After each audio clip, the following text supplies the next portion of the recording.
Hello, it's day 57 of my challenge.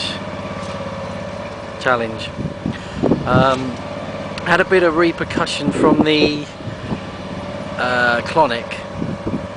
So a bit of a, I don't know how to explain it really, but issues that are coming back through from the insertion. Don't know if it's helped by these, but we'll eat number 57. Oh! Been in the car for a bit, that one. What I thought I'd show you today is a couple of minutes of an episode of Blue Peter. Why? The reason was I was actually there and I didn't get on TV, which is one of the challenges I've got to do, is get on TV. I was just behind the camera, and I was there to meet Helen Skelton as part of my 40 Idols things. And I'll show you that in a minute, but here's basically a few clips and you can see what actually went on, and then I can show you what happened with me. So here's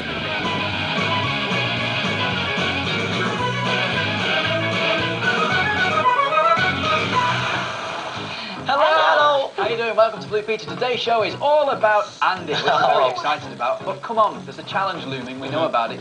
Tell us your big secret, dude. Okay, well, the thing is, I've been on Blue Peter now for 5 years, and when you first join, the producers ask you what you're scared of. I told them I was scared of heights, and guess what? I mean, the thing is, never tell them what you're scared of, because they'll literally exploit it. But, I mean, it's fair to say I've really conquered my fear of heights. But there was another fear I didn't really tell anyone about until now. Basically, I'm absolutely petrified of swimming in deep water and out in the open ocean. I'm talking the deep end in the swimming pool. I can't deal with that. To the point that it's actually stopped me from filming in certain occasions. Like, we go on a summer expedition from now and then, and 2 years ago we went to Turkey, and I actually couldn't do a big, massive swim. Take a look at this. This is a genuinely deep phobia, and I'm going to make it my mission to conquer this fear. Mate, I can swim all right, and I'm actually quite scared for you. We're taking this for granted that swimming is just something that people can do. You genuinely aren't that good at swimming, are you? Mate, I'm not. But what put it into perspective was that last year we gave a young girl called Neva a Blue Peter Gold badge. Now, she got it because she rescued her friend from drowning in a pool. I realised that I'm a 28-year-old guy, and I can't do that. Do you know what I mean? It's just bizarre. I'm really proud of you for taking this on, because we all have things that we're not that good at, and when you're not good at something, you shy away from it, and you are really tackling this head on. So we're proud of you for giving it a go. I mean, look at this. There are 12 million people in this country that can't swim, and if you're a black kid, you're less likely to get in the water and swim. So, you know, this is a real motivation for me to really change this. You know, I've joined this campaign called The Big Splash. It's an incentive by the BBC to get more people in the UK swimming, and that is my motivation to keep going. Well, this is a real journey for you, as we've said. The first part of your journey starts this weekend. Yeah, I'm going to be in Manchester, the shipping canal in Manchester. I'm going to be doing a mile-long swim. I mean, this is terrifying, but it's the launch of the Big Splash. And doing a mile in the pool means that you can touch the end. You can't do that. Yeah. It's a sheer drop. It's pretty intimidating, Andy. Yeah, it is very, very intimidating, and a mile is going to stretch you more than anything ever has, but that's not my only challenge. Walking out of the water, let alone swimming. I'm only kidding. So are you. Well, mate, this is really, really massive for me, but I'll be revealing the big challenge next week. But, guys, I need your help. I want you to go on the website, see if you can guess exactly what it is. I can't do this without you. As always, I mean, look, when you did your highlight, the guys at home really supported you. I really would like that. Your encouragement makes a massive difference. So do get on his diary page of the website and take him on. Now, this is my scariest challenge ever. Well, it is my final challenge on Blue Peter, so I want to really make sure I can do it. But if I've even got a chance of doing it, I need to train, and that's exactly what I've been doing over the last few years. You have had some pretty big challenges over the years, but this one has got to top them off, hasn't it? Oh, big time. Like, the one I'm doing in Manchester is absolutely massive for me, but as you saw in that, the problem is not being able to see the bottom, because in a pool, you know where the deep end is. In the ocean, out on the canal, I have no concept, and getting over that fear is going to really help me go forward. But guys, I need your help all the way. Get on the website, please, please, please. I want you with me. Mate, we are rooting for you. Cheers, you know that. All these smiley faces are right behind you. But listen, professional swimmers train for years, okay? And so what we're going to do now is use a bit of science to try and work out what your potential is for this challenge by comparing you to a professional swimmer like this guy. Okay. This is Michael Phelps, and he's considered by many to be the best swimmer of all time. Now, he's a sports swimmer, so he does speed swimming, but it still applies the same rules. Okay, so he's got 16 Olympic medals, he's got 20 world titles, he's a 3 times Olympian. Why is he so good? Well, he's made of cardboard, so he floats. That's so cheesy. One laugh. And a boo from Helen, thanks for it. Right then, let's talk about what makes a good swimmer. We've got this guy who's come all the way from the English Institute of Sport. Everybody, Ben Hollis. Ben! Welcome. How's it going? Now, Ben, you work alongside the British swimming team. You know a lot about the science behind sport, and we want to see how Andy measures up. We know that a lot goes in to being a good swimmer, and we've broken it down into different categories. So the first thing we want to look at is height. Why is that important when you're swimming?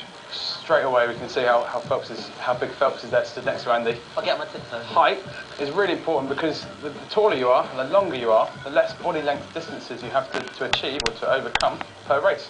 But obviously it's good for Phelps. He gets in the pool. He's, you know, a head length ahead of Andy. But Andy's doing this over a distance, isn't he? So don't worry, Andy. Don't worry too much. Well, let's take a look at the average height for men. 175 centimetres. Okay, that's good, yeah. How does Michael Phelps stack up against that? 193 centimetres. What am I then? He is a big dude. I know it in feet, but I don't know it in centimetres. You are 173 centimetres. Just below average. Yeah, dropped it.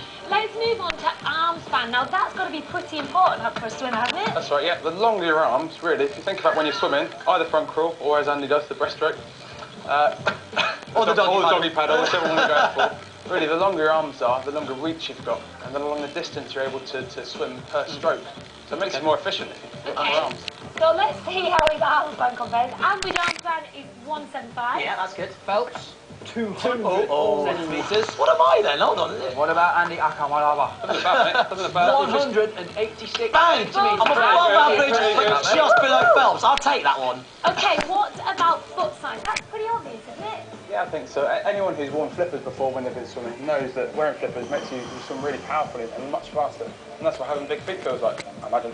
Okay. Well, you cannot wear flippers when you do this, Andy, so let's see how you compare. Average. 9. Size 9. Oh, God, this could get a little Michael embarrassing. Phelps, wait for this, is a size 14. This could get a bit... Just, you don't need to reveal my foot size, seriously. That's Just a pair know of flippers right there. That's Michael Phelps' shoe. massive. Well, it's not his, but it's one like his. Size 14. Andy, what size are you? I'm a size 8. Yeah, how does that Look at that. My mama says I've still got a bit of growing to do. All right, calm down, calm down. Let's stop picking on him and move on. Let's move on to lungs. How significant is your lung capacity? Well, really, especially for a distance event like Andy's going to take on, if you've got bigger lungs, it means you're able to get more oxygen in. If you've got more oxygen coming in, it goes to the muscles, and that's where you make energy. So really, the bigger the lungs, more oxygen comes in, and allows you to swim faster. And the more efficient you'll be, so you'll be able to go for longer. That's right. As well as that, it means you're able to breathe less during a swim. We're going to demonstrate this using balloons. That's an average balloon blown up by an average person with an average pair of lungs. Tar. You don't need to show me mine. Someone like Michael Phelps would blow a balloon up like that.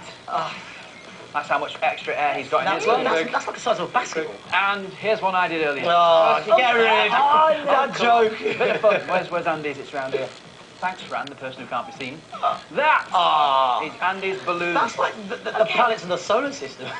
Lung capacity is important. Can he improve that? Unfortunately not. No, not really, mate. There's not much you can do. You can improve the efficiency and the function of your lungs, potentially by playing a musical instrument, we know, but really the biggest thing you can do probably is swim. Okay, that big swim this weekend, no instrument's going to help that. No instrument's going to help for that. One more thing we should talk about, which is blood. That's right, yeah. Now, how important is a swimmer's blood to their performance? Well, really important. Obviously, we've got, say a swimmer's got big lungs, lots of oxygen coming in, as we've said already. That oxygen needs to be transported, though, to the muscles, where the energy is made, which causes the power to swim fast. So it's a bit like a train sort of going around your body, dishing out the oxygen That's right, to yeah. the muscles. Yeah. And really, the more the better. So if Andy's got lots of blood, it's certainly going to help him. But can you increase the amount of blood you have? You can, yeah. And through some hard training, and regular training, we know that can help. We know you're training hard. I have What? It's funny. Don't worry, it's not real blood, it's fruit juice. But it does tell us what's in the average person's body. 1, 2, 3, 4, 5. Barney's eating the fan. Barney's taking the teeth. Oi, that was my I'm not putting That's what you back get for being funny. Right, so that's the average amount of blood in an average person. This is what we'd expect to find in an Olympian swimmer like Michael Phelps. It's 12 litres of blood. Andy, how about you? 2. 2, 3, 4, 5, 6. 7.1 litres. Okay. Above average. So, Pretty good. I'd say you're above average, below Phelps, but it doesn't matter because Phelps is a sprint swimmer. You are going for a distance, so he's got potential, hasn't he? I think he's definitely got potential. I think really these stats show that you've got that potential. Physiologically in your body, you've got it there. You just need to practice, mate. Just need Okay, fingers crossed. Well, next week I step up the training and I face some of my deepest demons. Gosh, your legs have got more casual. Oh, hey, hi. Right, now for something completely different. Have you ever had questions in your head that you haven't got the answers to? I've got many. I can tell by that I'm look. still there. Well, the thing is, there are lots of questions to be answered, aren't there? You know, are there any more suns or planets up there? Who was the first footballer? Why is Pooh brown? That's one I've got. Well, we'd like to know these answers, and so we've come up with this. From your head. Basically, get onto the message boards and send us questions from your head. They're the ones that you want to know the answers to, and we will, over the next few weeks, try and answer as many of them as we can. And if we don't know the answer, we'll get an expert in, hopefully, who can help us. Ben, fastest swimming animal, do you know? We think it's a sailfish. About 30 metres per second it travels. That's 70 miles an hour. That's right. Ridiculous, And isn't compared to a human, the fastest sprinters over a 50-metre distance, they're going about 2.5 metres per second. Right, there are loads more questions Ben could answer, but guys, it's the end of the show.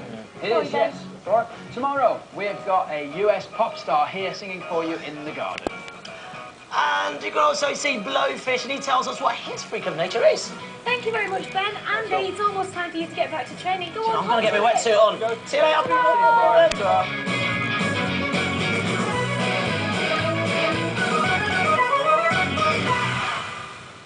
I hope you're watching closely on that, because here's a few pictures that I took when I was standing behind the camera, and of course coupled with me with Helen straight after the show.